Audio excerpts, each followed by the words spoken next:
Ideal India TV, हर खबर बेफिक्र। Subscribe now. मैं ब्रिटिश पार्लियामेंट में गया था, मुझे वहाँ बोलने का मौका मिला और भाषण ख़त्म होने के बाद प्राइम मिनिस्टर के ऑफिस में चाय पीने के लिए गया था। तो फॉरेन मिनिस्टर और प्राइम मिनिस्टर दोनों भी थे। तो उन्होंने मुझे प्रश्न पूछा कि आपके देश की सबसे बड़ी समस्या कौन सी है। तो मैंने स्वाभाविक रूप से कहा कि हमारे यहाँ गरीबी, भूखमरी और बेरोजगारी सबसे बड़ी समस्या है। तो उन्होंने कहा कि जब ये मैंने बताया तो फिर मैंने उनको पूछा कि आपके यहाँ की सबसे बड़ी समस्या कौन सी है। तो उन्होंने कहा कि हमारी सोशल सिस्टम में अभी काफ़ी उद्ध्वस्त हो रही है। तो मैंने बोला क्यों? बोले हमारे यहाँ नए लड़के और लड़कियाँ लिविंग रिलेशनशिप में रहते हैं और इसके कारण परिवार पद्धति कोलैप्स हो रही है। हमें समझ में नहीं आता कि इसका कैसे हम मार्ग ढूंढें।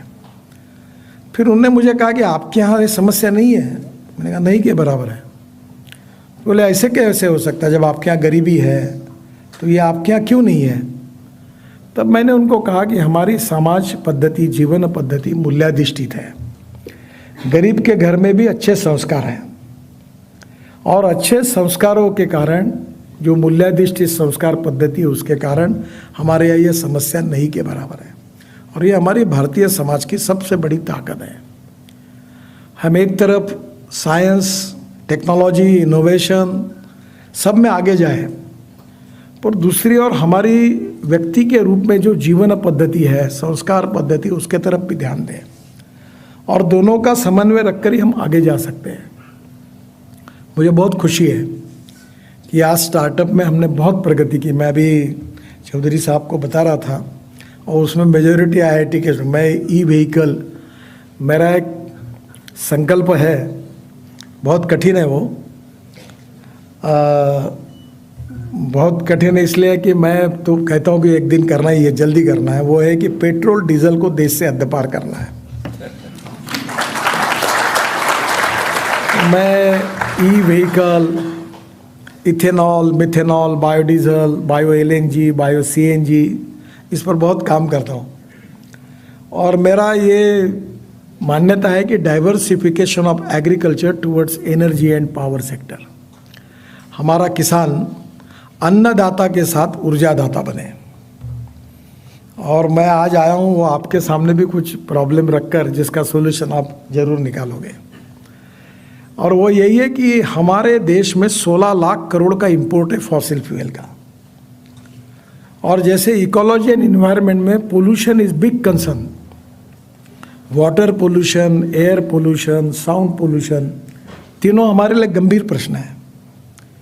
और इसलिए मैं ये मानता हूँ कि ये हमारे देश में हमारी ऊर्जा, हम ऊर्जा को इंपोर्ट करने वाले हैं, एनर्जी को, हम एनर्जी को एक्सपोर्ट करने वाला देश बने।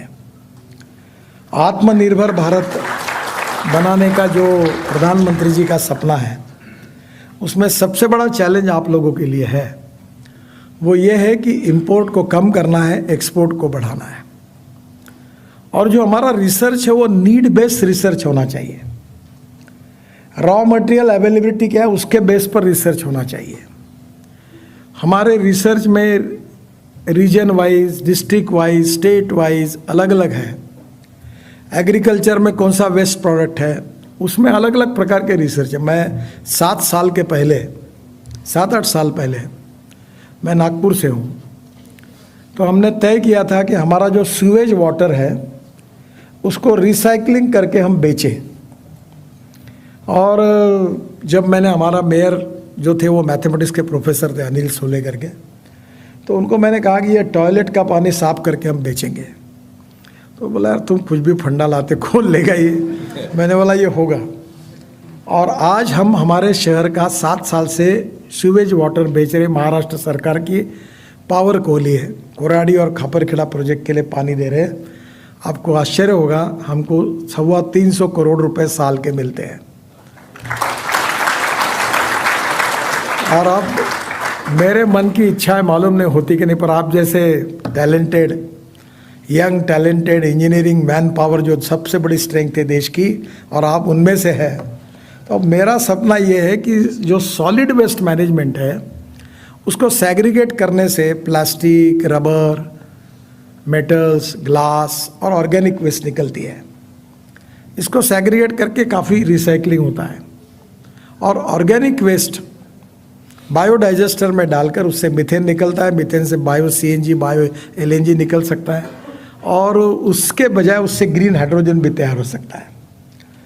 तो अभी इलेक्ट्रोलाइज़र में हम लोग वर्ल्ड में सबसे हाई नंबर 1 है। We are the number 1 manufacturer of electrolyser in the world. Bangalore में बहुत अच्छा काम कर रहे हैं। मैंने इनॉग्रेट किया एक फैक्ट्री को। तो मेरा सपना ये है कि जो सीवेज वाटर है जो हम रिसाइकलिंग करके कोराड़ी, खापरखेड़ा को देते हैं, वहाँ और सरप्लस वाटर है और हर गांव में, मुंबई में भी है, समुद्र में छोड़ देते सब। तो ये जो पानी है इसको 98% प्यूरिफाई करके और इसमें ग्रीन हाइड्रोजन में 70% कॉस्ट पावर की है। तो सॉलिड वेस्ट को सेग्रीगेट करने के लिए रूफटॉप लगेगा बड़ा, उसमें गोडाउन लगेगा जिसमें सेग्रीगेट करने के लिए, उसमें ऊपर सोलर होगा रूफटॉप और उसमें से पावर सस्ती मिलेगी। और ये पानी जो 98 प्यूरिफाई अच्छा पानी होगा उसको इलेक्ट्रोलाइज़र से हम लोग यूज़ करके 1.25 करोड़ का 1 करोड़ का आ जाएगा, उससे ग्रीन हाइड्रोजन तैयार करेंगे। अब मैं बहुत दिनों से पीछे पड़ा था, तो अभी किर्लोस्कर ने 100% बायो इथेनॉल पर चलने वाला जनरेटर मुझे दिया है। तो अब वो डीजल की ज़रूरत नहीं, तो वो जनरेटर से 500 बार तक उसको कंप्रेस किया जा सकता है और फिर उसको ट्रक, बस, कार में भर के हम लोग उसको चला सकते हैं। तो इसमें मेरे हिसाब से पावर की कॉस्ट 2 रुपये 40 पैसे यूनिट आएगी, तो पर केजी कॉस्ट काफ़ी कम आएगी।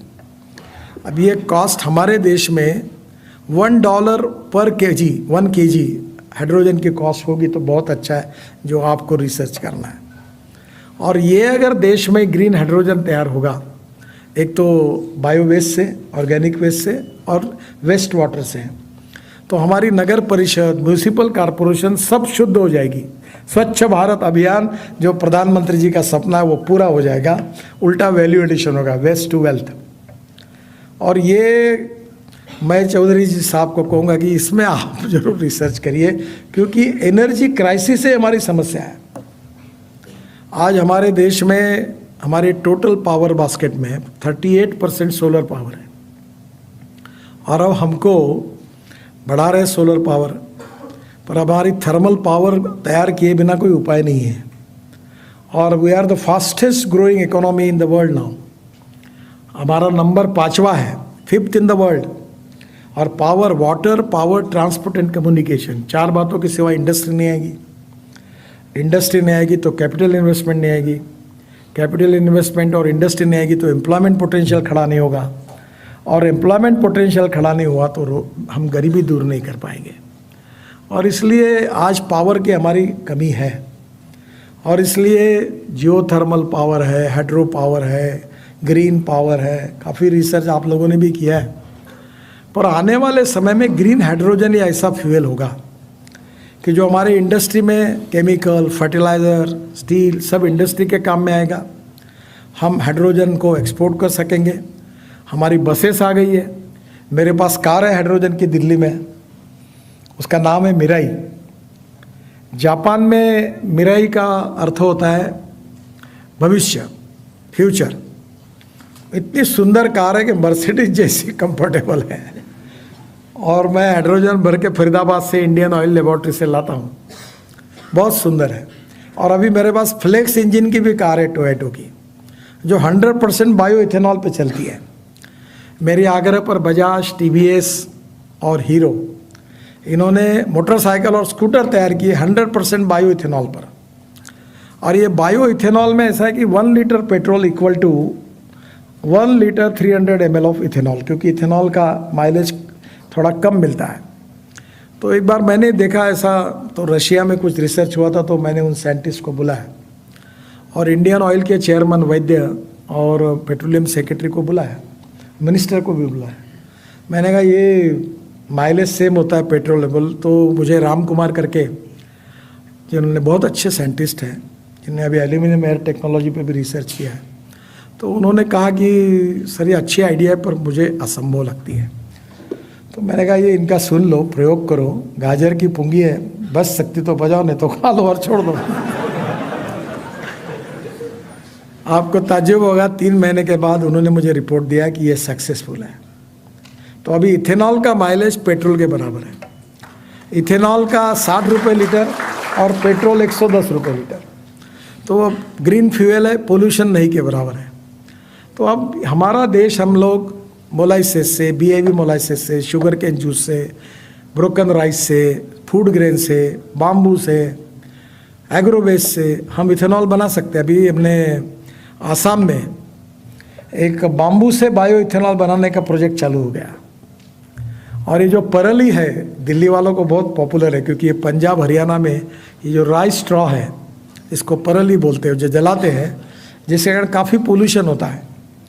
वो बहुत पीछे पड़ा था। तो अभी पानीपत में इंडियन ऑयल ने एक फैक्ट्री शुरू की है। 150 ton per day bio bitumen बनता है परली से, और 1 लाख लीटर बायो इथेनॉल बनता है।